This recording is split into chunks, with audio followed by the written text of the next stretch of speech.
Paris. Notre sujet d'aujourd'hui est très important. Il se porte sur comment se comporter vis-à-vis de l'Évangile, de la réalité de nos jours, c'est-à-dire les bienfaits de l'Évangile dans la vie des jeunes. Nous savons qu'il y a le jeune païen et le jeune chrétien. Nous allons nous intéresser de la vie du jeune chrétien de la communauté congolaise. Notre principal verset du jour pour cette prédication est 2 Timothée 2, chapitre 22. 2 Timothée 2, versets 22 à 26, pardon. Je répète, 2 Timothée chapitre 2, versets 22 à 26. Je lis au nom de Jésus. Fuis les passions de la jeunesse et recherche la justice, la foi, l'amour, la paix avec ceux qui invoquent le Seigneur d'un cœur pur. Repousse les discussions folles et inutiles, sachant qu'elles font naître des querelles. Or, il ne faut pas qu'un serviteur du Seigneur ait des querelles. Il doit au contraire être affable pour tous, propre à enseigner, doué de patience. Il doit redresser avec douceur les adversaires, dans l'espérance que Dieu leur donnera la repentance pour arriver à la connaissance de la vérité, et que, revenus à leur bon sens, ils se dégageront des pièges du diable qui s'est emparé d'eux pour les soumettre à sa volonté. Dans ce verset, le Seigneur nous demande de fuir les passions du monde, le péché, et de rechercher la paix avec tous, même avec ceux qui nous calomnient, qui nous veulent du mal. C'est ce que nous demande l'Évangile pour tous les jeunes, de fuir les passions de la jeunesse et de ressembler au Christ, parce que nous sommes un exemple et de mettre en pratique tout ce que le Seigneur nous demande dans le quotidien, de montrer son identité auprès de tous et d'exhorter tous nos proches, de ne point aimer le monde, car ceux qui aiment le monde sont ennemis de Dieu. Jésus a vaincu le monde et nous aussi nous le pouvons. Nous pouvons être un exemple dans le monde. Nous devons avoir un comportement irréprochable partout où nous allons, car Jésus revient bientôt et il peut revenir à tout moment. S'il nous voit en train de commettre des péchés ou en train de faire le mal, nous n'irons pas au ciel. L'Évangile doit nous donner envie de toujours vivre dans la sainteté, dans la sanctification, de toujours faire le bien autour de nous et de fuir le péché. Jésus lui-même est un exemple car à l'âge de 12 ans, il a commencé à prêcher. Et aujourd'hui, c'est très rare de voir des jeunes garçons ou des jeunes filles de 12 ans en train de prêcher l'Évangile. Ce sera même une grâce d'en voir et c'est vraiment très important. Il faut exhorter, il faut évangéliser, prier. À n'importe quel âge, il faut apprendre l'Évangile. Il faut qu'on influence les autres personnes à se convertir, à donner sa vie à Jésus. Les bienfaits que nous pouvons trouver dans la vie du jeune chrétien, surtout à notre âge, c'est la sagesse et l'intelligence. Et j'exhorte surtout la jeunesse à lire la Bible, à arrêter de rester sur les SMS, les réseaux sociaux, de regarder la télé ou de sortir dehors. Parce que lire la Bible vous apprendra encore plus que ce que vous faites dans le quotidien. Vous devez laisser les choses du monde et donner toute votre vie à Jésus, de l'aimer de tout votre cœur, de toute votre âme, de toute votre pensée, de tout, partout. Vous devez l'aimer en tout temps, vous devez l'adorer en vérité et en esprit. Être le plus spirituel possible et prier sans cesse, prêcher aux autres. Nous avons un rôle à jouer, nous sommes l'avenir de demain. Nous devons montrer notre identité, nous devons montrer l'exemple partout où nous allons dans le quotidien. Comme par exemple, je donne des exemples du quotidien à l'école. Il faut respecter les professeurs, il faut respecter les élèves, même ceux qui nous cherchent des problèmes, qui nous insultent. Il ne faut pas rendre le mal par le mal. Il faut toujours rester humble comme nous sommes. Il ne faut pas essayer de changer notre caractère. Comme dans 1 Pierre 5,5 il est écrit, de même vous qui êtes jeunes, soyez soumis aux anciens, et tous dans vos rapports mutuels revêtez-vous d'humilité, car Dieu résiste aux orgueilleux, mais il fait grâce aux humbles.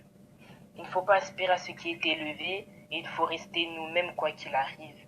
Aussi dans la famille, on doit respecter ses parents, on doit aimer ses frères et sœurs, respecter nos aînés, ne pas mépriser ou critiquer les plus petits. Il faut les aimer de tout notre cœur, aider à la famille, aider à faire les courses, faire la cuisine, le ménage. Il faut que chacun fasse un rôle. Aussi avec nos amis, si vous voyez qu'ils font des erreurs, ne dites pas « oh c'est leur vie, ils font ce qu'ils veulent ». Vous serez jugé aussi si un ami vous raconte ses problèmes, si vous voyez qu'il est en train de s'égarer, que vous ne faites rien. Notre rôle aussi, c'est de les remettre dans les droits chemins, de leur montrer la parole et de les aider aussi. Les voisins aussi, il faut être poli. Quand vous les voyez, vous dites bonjour, même si on ne vous répond pas, dites bonjour quand même. Donnez-leur la porte. Si vous voyez un voisin qui a des charges lourdes, aidez-les à porter. Et surtout, ne soyez pas double face ou hypocrite. Parce que même si vous êtes calme à la maison, vous faites n'importe quoi dehors, ou vous êtes calme dehors, vous faites n'importe quoi à la maison, Dieu voit les secrets du cœur et Dieu voit tout et on sera jugé pour toute chose. Il faut être pareil partout. Il y a la sainteté du cœur et du corps. Et ça ne sert à rien d'être faux car on sera jugé pour toutes nos actions.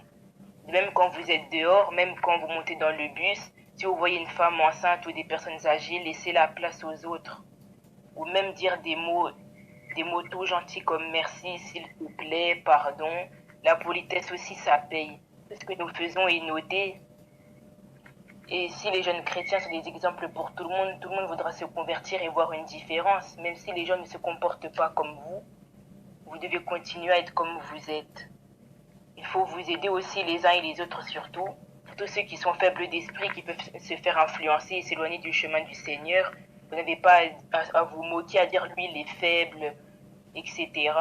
C'est une grâce de connaître le Seigneur et d'avoir grandi avec lui. Si vous voyez une personne qui est faible d'esprit, qui a moins de connaissances que vous, aidez-le à monter à votre niveau. Mais vous qui êtes déjà fort, ne vous élevez pas tout seul de peur que Dieu vous rabaisse. Comme il est écrit dans 1 Corinthiens 9, verset 22, j'ai été faible avec les faibles afin de gagner les faibles. Vous devez vous mettre à leur niveau pour pouvoir les gagner et qu'ils viennent de notre camp à leur tour. S'il n'y a pas de différence entre le païen et le chrétien, comment voulez-vous qu'il y ait une différence? Nous avons un rôle à jouer, nous devons influencer, nous devons sauver des âmes grâce à notre comportement. Et nous aurons énormément de récompenses quand nous irons au ciel.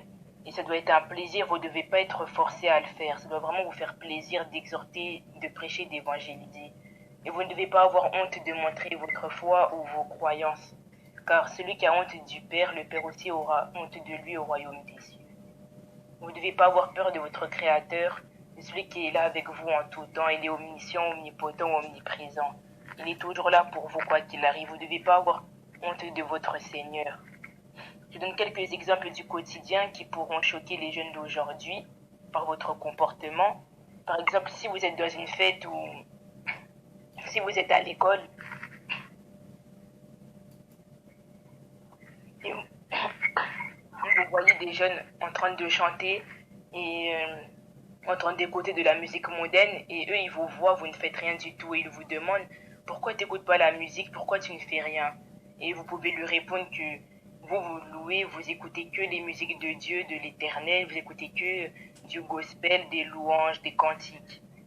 Et ça pourra aussi les attirer vers la religion, à se demander pourquoi il écoute que ça, pourquoi il fait ceci, pourquoi il fait cela.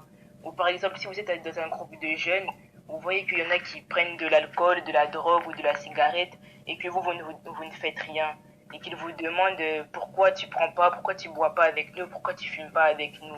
Et que vous lui dites que votre corps c'est le temple du Saint-Esprit et que vous ne devez pas le souiller avec les choses du monde et avec les choses illicites qui sont mauvaises. Ils seront aussi attirés par votre comportement et ça leur fera réfléchir aussi. Si par exemple aussi un groupe de jeunes a des copains, des copines et que ils vous demandent pourquoi vous n'avez rien, vous leur répondez que Dieu nous demande de fuir l'impudicité et aussi ils seront attirés par les principes que vous avez, par la parole qui est en vous, parce que vous serez remplis de la puissance du Saint-Esprit. Si vous voyez un groupe de jeunes aussi qui est mal habillé, qui a vraiment un mauvais style vestimentaire et que vous, ils vous demandent pourquoi vous n'êtes pas habillé de cette façon et que vous leur dites que vous ne voulez pas suivre les choses du monde, que vous voulez être l'exemple de Jésus. Encore une fois, ça peut les pousser à se tourner vers le Seigneur, à se convertir et à être de meilleures personnes. Ou si par exemple on vous donne des coups, on vous insulte, on vous outrage, on vous calomnie et que vous répondez pas. Et ça choque le monde. Parce que à chaque fois, pour tout le monde, c'est naturel de rendre une insulte par une insulte. Mais vous, si vous répondez pas, si vous restez calme et qu'on vous demande pourquoi vous ne faites pas ça, et que vous dites que Jésus nous demande de bénir nos ennemis et de ne pas rendre le mal par le mal, ça peut aussi les attirer vers vous et à vous demander qui est votre Dieu, qui est votre Seigneur, quelle est votre religion. Vous pouvez les exhorter, les apprendre et les évangéliser. Ils se tourneront vers vous. Et c'est énormément de bénédictions pour vous de ramener des gens vers le Seigneur et à se convertir. Il y aura beaucoup de gens qui voudront détruire votre ministère ou qui vous critiqueront, mais tout cela c'est normal, ça fait partie de la vie d'un chrétien et des souffrances que nous devons subir dans cette vie.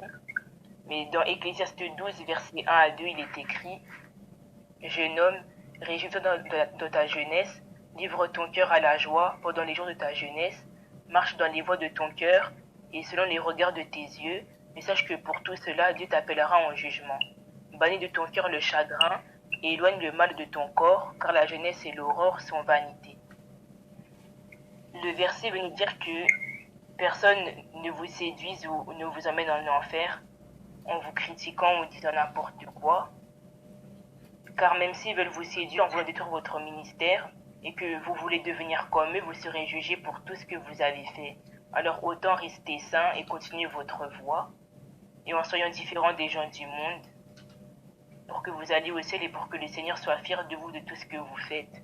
Car vous savez que dans les derniers jours, les hommes seront égoïstes, amis de l'argent, fanfarons, hautains, blasphémateurs, rebelles à leurs parents, ingrats, irréligieux, insensibles, déloyaux, calomniateurs, intempérants, cruels, ennemis des gens de bien, traîtres, emportés, enflés d'orgueil, aimant le plaisir plus que Dieu, ayant l'apparence de la piété, mais reniant ce qui en fait la force. Et que vous devez vous éloigner de tous ces hommes-là, et que vous devez être un exemple pour le Seigneur, et de faire tout ce qui est bon à ses yeux. Quand nous serons jugés pour toutes nos actions, et nous devons être irréprochables, nous devons être purs et sans tache en face de l'Éternel, car il revient bientôt et il nous jugera pour toutes nos actions et pour tout ce que nous avons fait. Alors que personne ne vous séduise, que personne ne vous emmène dans d'autres chemins, gardez la foi, l'amour et l'espoir, montrez l'amour partout autour de vous. Votre vie ne peut qu'influencer celle des autres et amener des gens vers le Seigneur, au vrai christianisme. Nous devons avoir un réveil mondial partout dans le monde, que tout le monde s'assemble d'un amour puissant, que tous les chrétiens du monde entier, de tous les peuples, de toutes les nations, de toutes les langues s'assemblent pour rendre gloire à l'Éternel, à notre Seigneur Jésus-Christ. L'émission touche donc à sa fin. Je vous invite à nous rejoindre à la Moisson mondiale de Paris tous les dimanches de 13h30 à 15h30 à Épinay-sur-Seine. Pour plus d'informations, contactez-nous au numéro affiché en bas de la vidéo. Soyez bénis. Merci pour tout. À la prochaine occasion. Bye bye.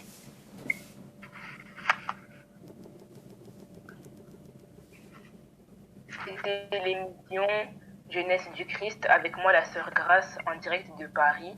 Pour nous contacter, le numéro est 06 44 97 40 55.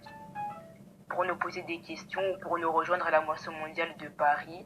Pour plus d'informations, pour nous contacter, téléphonez-nous à ce numéro-là. Soyez tous bénis. Bye bye, à la prochaine occasion.